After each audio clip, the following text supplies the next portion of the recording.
بسم اللہ الرحمن الرحیم بسم اللہ والصلاة والسلام علی سید الانبیاء والمرسلین۔ السلام علیکم ورحمۃ اللہ وبرکاتہ۔ پیارے ناظرین، میں آپ کو اپنے اسلامک یوٹیوب چینل پر خوش آمدید کہتا ہوں۔ میرے چینل کو لازمی سبسکرائب کریں تاکہ میری حوصلہ افزائی ہو۔ تو چلیے شروع کرتے ہیں آج کی ویڈیو۔ استغفار۔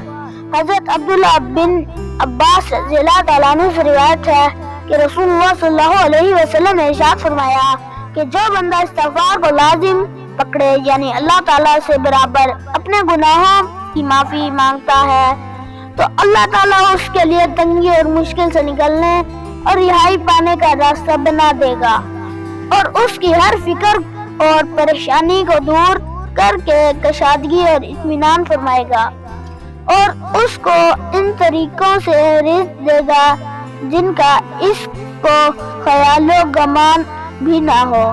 ارشاد فرمایا رسول اللہ صلی اللہ علیہ وسلم نے، جو شخص مومن مردوں اور عورتوں کے لیے اللہ تعالیٰ سے ہر دن 27 یا 25 مرتبہ استغفار کرتا ہے، اللہ تعالیٰ اس کو ان لوگوں میں شمار فرماتے ہیں جن کی دعا قبول ہوتی ہے اور جن کی برکت میں زمین والوں کو روزی ملتی ہے۔ السلام علیکم ورحمۃ اللہ وبرکاتہ۔